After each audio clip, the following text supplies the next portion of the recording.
Start more US based e-learning platform. మీరు కూడా slot book చేసుకోవాలంటే ఈ నెంబర్కి కాల్ చేయండి. నమస్కారం అనిల్ సింగ్ గారు. నమస్తే శిరీష. సో మనము ప్రీవియస్ ఎపిసోడ్స్లో సిప్ క్యాలిక్యులేటర్ గురించి మనం మాట్లాడుకోవడం జరిగింది.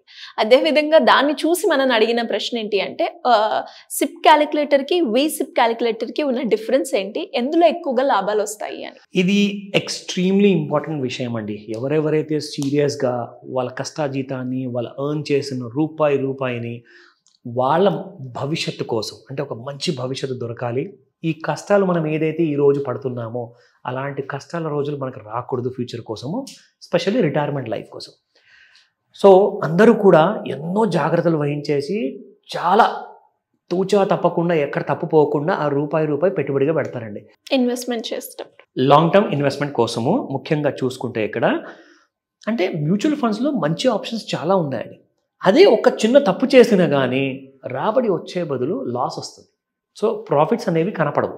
అయితే అదేంటి సిప్ గురించి ఇలా అంటారు అంటే, ఎస్, టెక్నాలజీ ఎలాగైతే పెరుగుతుందో అలాగే మంచి మంచి పద్ధతులు సిప్ ఇన్వెస్ట్మెంట్లో కూడా పెరుగుతున్నాయి అన్నమాట. ఎందుకు చెప్తున్నానంటే సిప్కి అండ్ సిప్కి డిఫరెన్స్ ఏంటంటే, మీరు సిప్లో ఒకవేళ 12% అంటే లక్షకి 12,000 రూపాయలు మీరు ఒకవేళ సంవత్సరానికి సంపాదించగలిగితే, ఎగ్జాంపుల్ మీరు లక్షకి 40,000 రూపాయలు సంపాదిస్తారు సిప్ వల్ల. చూసారా ఎంత డిఫరెన్స్ ఉంది? ఇప్పుడు నచ్చింది కదా విషయం. ఇప్పుడు డీటెయిల్గా చెప్తాను మీకు. నా దీన్ని అంటారు all in one variable SIP. SIP అన్నాను కదా, అంటే వేరియబుల్ ఎస్ఐపి అనమాట. నా వేరియబుల్ ఎస్ఐపి అంటే ఏంటి చూడండి, ఒక హయ్యర్ అమౌంట్ ఏదైతే మనం ఇన్వెస్ట్మెంట్ చేస్తాం కదా, ఆటోమేటిక్గా మార్కెట్స్ ఫాల్ అవుతున్నప్పుడే ఈ డబ్బులు అనేది పెట్టుబడి పెడతారు. అది ఎలా? ఫర్ ఎగ్జాంపుల్ మీరు ఒక 2,000 రూపాయలు పెట్టుబడిగా ప్రతి నెల పెడదాం అనుకుంటున్నారు. అయితే నేనేం చెప్తున్నానంటే, ఇక్కడ 2,000 రూపాయలు మీరు పెట్టుబడిగా పెట్టేటప్పుడు దానిలో నుంచి 70% అమౌంట్ వేరియబుల్ ఎస్ఐపి, మిగతా 25% అమౌంట్ ఓన్లీ నార్మల్ ఎస్ఐపిగా పెడతారు.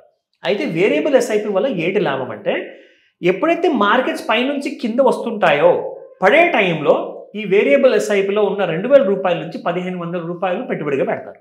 అంటే మార్కెట్స్ ఫాల్ అయినప్పుడు ఏమవుతుందంటే మీకు తక్కువ ధరకు దొరుకుతాయి. మీరు ఎక్కడైనా షాప్కి వెళ్తారు, ఏదైనా కొనాలి అనుకుంటే తప్పకుండా మనము ఒక బార్గెనింగ్ అనేది చేస్తామండి. సో స్టాక్ మార్కెట్లో కూడా దీన్ని బార్గెన్ బయింగ్ అంటారు. ఓకేనా? అది ఆటోమేటిక్గా జరుగుతుంది. మీరు ఎలాంటి తలనొప్పులు తీసుకోవాల్సిన అవసరం లేదు. సిప్ అండ్ సిప్ మీకు మీ స్టాక్ బ్రోకర్ అందిస్తారు. సో మీరు ఆలోచించాల్సిన అవసరం లేదు, దాని గురించి తలబద్దలు కొట్టుకోవాల్సిన అవసరం అసలే లేదు. సో సిప్లో ఏమవుతుందంటే, మీ పెద్ద అమౌంట్ కనుక మార్కెట్ ఫాల్ అయినప్పుడు ఎంటర్ అవుతుంది మీ అమౌంట్. నార్మల్గా మార్కెట్స్ ఎలాగైతే సైడ్ వేస్లో ఉందా, లేదంటే మార్కెట్స్ బాగా పెరుగుతున్నాయా, నార్మల్ సిప్ అమౌంట్లో ఉన్న 500 రూపాయలు అందులో పడతాయి. సో ఇక్కడ మీకు ఏమవుతుందంటే, మీరు ఒకవేళ మార్కెట్స్ పెరిగేటప్పుడు 500 పెట్టుబడిగా పెడితే అక్కడ మీకు 50 రూపాయలే రాబడి వచ్చింది అనుకుంటాం. 500కి 50 రూపీస్ వచ్చింది మీకు ఇన్కమ్ లాగా. 1,500 రూపీస్ మీరు పెట్టుబడిగా పెట్టినప్పుడు మార్కెట్ పడేటప్పుడు మీకు కనీసం అక్కడ 50 రూపాయలు వస్తే ఇక్కడ మీకు కనీసం 3 to 6 టైమ్స్ వస్తుంది అన్నమాట. అంటే 300 రూపీస్ నుంచి 600 రూపీస్ వరకు 1,500 పెట్టుబడికి వస్తుంది మినిమం మీకు ఇక్కడ. అంటే మీకు అక్కడ 500కి 50 రూపాయలే, ఇక్కడ 1,500కి దాదాపు 600 రూపాయలు వస్తున్నాయంటే మీకు ఎంత ఎక్కువగా లాభం వచ్చినట్టండి. సో మీరు జస్ట్ ఊహించండి ఇక్కడ. So now coming back to the very important point. Variable SIP ఏం చేస్తుందంటే, ఎప్పుడైతే మార్కెట్స్ పడకుండా పైకి వెళ్ళిపోతుంటాయి కదండి, ఒక్కొక్కసారి మనం చూసాం అసలు కిందికి రావట్లేదు ఏంటంటే, బాగా పెరుగుతున్నాయి కదంటే, ఆ టైంలో మీ వేరియబుల్ ఎస్ఐపి అమౌంట్ ఏదైతే ఉంటుంది కదా, అది మీకు అకౌంట్లో పక్కనే ఉంటుంది. ఎప్పుడది ఇన్వెస్ట్మెంట్లోకి వెళ్ళదు. మార్కెట్స్ పడ్డప్పుడే అది ఇన్వెస్ట్మెంట్లోకి వెళ్తుంది అనమాట. నార్మల్ ఎస్ఐపి ఏదైతే ఉందో అది మార్కెట్స్ పెరిగినా ఇన్వెస్ట్మెంట్ అవుతుంది, మార్కెట్స్ పడిపోయినా ఇన్వెస్ట్మెంట్ అవుతుంది. సో ఇందులో మీకు ఎస్ఐపిలో నార్మల్ రిటర్న్సే వస్తాయి. ఎక్స్ట్రా రిటర్న్స్ అనేది మాత్రం మీకు సిప్ తెచ్చి పెడుతుంది. నా వన్ మోర్ ఇంపార్టెంట్ థింగ్ ఇందులో ఏంటంటే, మనం ఏదైతే మార్కెట్లో వాల్యుయేషన్స్ పెరుగుతాయి. ఫర్ ఎగ్జాంపుల్ అండి, ఇప్పుడు 10 రూపాయలు కొనాల్సిన వస్తువు కాస్త మనకు 100 రూపాయలు కొనమంటే మనం కొంటామా? అబ్బే, అదేంటంటే దీనికి అసలు 10 రూపాయలే ఎక్కువ అనుకుంటే, అలాంటిది 100 రూపీస్ పెట్టారా 10 టైమ్స్ ఎక్కువ కాస్ట్ అంటే మనం ఎప్పుడు పెట్టాం. సో స్టాక్ మార్కెట్లో ఏమవుతుందంటే, ఒక కంపెనీ షేర్ వాల్యూ ఒకవేళ బాగా పెరిగిపోయింది అనుకోండి, దాని వాల్యుయేషన్స్ పైకి వెళ్ళింది అంటారనమాట. సో వాల్యుయేషన్ ఎప్పుడైతే రిచ్గా ఉంటాయో అప్పుడు మార్కెట్లో ఎప్పుడు మనం బయింగ్ చేయకూడదు. వాల్యుయేషన్స్ ఎప్పుడైతే అఫోర్డబుల్గా అండ్ వెరీ టెంప్టింగ్గా కిందికి వచ్చేస్తాయి కదా, అప్పుడే మనం వీసిప్లో ఎంటర్ అవుతాం అనమాట. అయితే ఇప్పుడు వీసిప్కి అండ్ సిప్కి ఉన్న డిఫరెన్సెస్ ఏంటి ఒక చిన్న కాలంలో నేను మీకు ఎక్స్ప్లెయిన్ చేస్తాను. Let me read it out to you. ఇక్కడ వీసిప్ అండ్ సిప్ గురించి ఉంది, ఇది నేను మీకు చదివి వినిపిస్తాను. అమౌంట్ కమిటెడ్ అంటే సిప్లో అండ్ వీసిప్లో డిఫరెంట్ టైప్స్ ఆఫ్ అమౌంట్స్ ఉంటాయి. సరే, మేము కమిట్మెంట్ ఇచ్చేసాం. రెండోది మార్కెట్ వాల్యుయేషన్ సమయం వస్తుంది కదా, చెప్పాను కదండి ఇందాక. మార్కెట్ ఒకవేళ పెరిగితే రిచ్ వాల్యుయేషన్స్ ఉంటాయి, మనము 10 రూపాయలు వస్తువు 100 రూపాయలు ఎందుకు కొనాలని చెప్పేసి. ఆ టైంలో ఏం చేయాలి? సిప్లో చేసేటప్పుడు ఇన్వెస్ట్మెంట్ అది కన్ను మూసుకొని ప్రతి నెల ఇన్వెస్ట్మెంట్ అవుతూనే ఉంటుంది. అంటే టోటల్లీ ఇగ్నోర్డ్ అనమాట. మార్కెట్స్ పడుతున్నాయా, మార్కెట్స్ పెరుగుతున్నాయా అన్న విషయం సిప్ పట్టించుకోదు. డైరెక్ట్గా ఫస్ట్ కంటే ఫస్ట్కి, ఫిఫ్త్ కంటే ఫిఫ్త్కి, 10th కంటే 10thకి డబ్బులు ఇన్వెస్ట్మెంట్లో వెళ్ళిపోతుంటాయి. కానీ వీసిప్లో ఏం జరుగుతుందో తెలుసా? Higher commitment when market valuations are low. Higher commitment అంటే మార్కెట్స్ ఎంత ఎక్కువగా పడితే అంత ఎక్కువగా ఇన్వెస్ట్మెంట్స్ మీకు వీసిప్ ద్వారా వెళ్ళిపోతూ ఉంటాయి. సో మార్కెట్ పడినప్పుడు కొంటే ఏమవుతుంది? మీకు తక్కువ ధరలో వస్తుంది. మార్కెట్ పెరిగినప్పుడు ఏమవుతుంది? మీకు ఎక్కువ ధరలో అమ్ముతారు అప్పుడు. So that is the second option. మూడవది ఎగ్జిట్ అండ్ రీఎంట్రీ స్ట్రాటజీ. సిప్లో మీకు ఎగ్జిట్ స్ట్రాటజీ అంటూ ఉండదండి. అంటే మీరు ఇష్టం వచ్చినప్పుడు మీకు ఒకవేళ ఎగ్జిట్ కావాలని కూడా అది మీరు ఎగ్జిట్ చేసుకోవచ్చు, because it is not defined. కానీ వీసిప్లో ఏం జరుగుతుంది తెలుసా? System driven exit and entry, reentry కూడా ఉంటుంది. అంటే సిస్టమ్ ఏం చేస్తుంది అంటే కంప్యూటర్ తనకు తానే ఆలోచించేసేసి మీ డబ్బుల్ని ఎప్పుడు పెట్టుబడి పెట్టాలి, ఎప్పుడు అక్కడ నుంచి ప్రాఫిట్ వచ్చినప్పుడు బయటికి రావాలి అన్నది సిస్టమ్ జనరేటర్ అనమాట. So that is the third benefit. Fourth and last benefit returns. అందరికీ ప్రాఫిట్తో సంబంధం ఉందండి. సో ప్రాఫిట్ లేకపోతే ఎవరు కూడా ఇంత ఇంట్రెస్ట్ తీసుకోరు. సో ప్రాఫిట్ సిప్లో చూసుకుంటే హై రిస్క్ ఉంటుంది.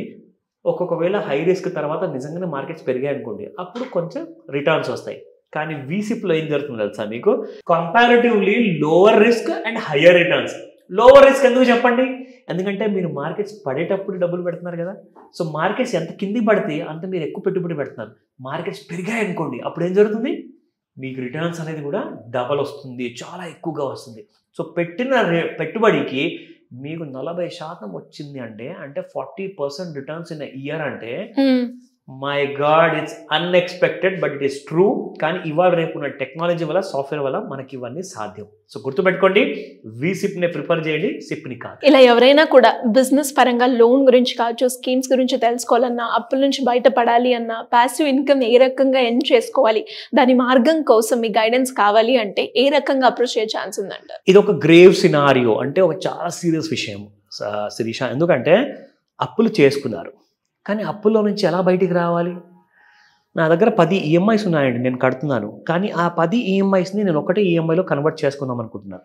సో దానికి కావాల్సిన 2 కండిషన్స్ ఏంటంటే, మీ క్రెడిట్ స్కోర్ అనేది ఒక డీసెంట్ క్రెడిట్ స్కోర్ అయి ఉండాలి. కానీ ఈ 10 ఈఎంఐస్లో ఏ ఒక్క డిలీట్ పేమెంట్ చేసినా కానీ మీకు ఇక్కడ క్రెడిట్ స్కోర్ అనేది పడిపోతుంది. సో అలాంటి టైంలో మీకు వేరే ఆప్షన్, సింగిల్ ఈఎంఐ లోన్ అనే ఆప్షన్ అనేది వచ్చేది చాలా తక్కువ ఉంటుంది. అలాంటప్పుడు నేను సింపుల్గా ఒకటే మాట చెప్తాను, మీకు 10 కాదు 11వ ఈఎంఐ ఉన్నా కానీ ప్రాబ్లం లేదు. కానీ మీరు దాన్ని తట్టుకునే కెపాసిటీ మీరు తెచ్చుకోవాలి. ఆ కెపబిలిటీ మన దగ్గర ఉండాలి. ఆ కెపబిలిటీ మనకు వస్తుంది ప్యాసివ్ ఇన్కమ్తో. ప్యాసివ్ ఇన్కమ్ అనేది ఏంటంటే, ప్రతి 2 వీలర్ బండికి ఒక స్టెప్నీ లాంటిది. 2 వీలర్ బండి ఎందుకంటే, మన దగ్గర కార్ ఉందనుకోండి, ఒక ట్రావెల్కి బయలుదేరాము, ఒక ఎక్స్ట్రా టైర్ మన దగ్గర ఉంది అంటే మనం సేవ్ అయినట్టే. ఎందుకంటే ఒకవేళ టైర్ పంక్చర్ అయితే ఇమ్మీడియట్గా మీరు టైర్ని మార్చేసి ముందుకు వెళ్ళిపోవచ్చు.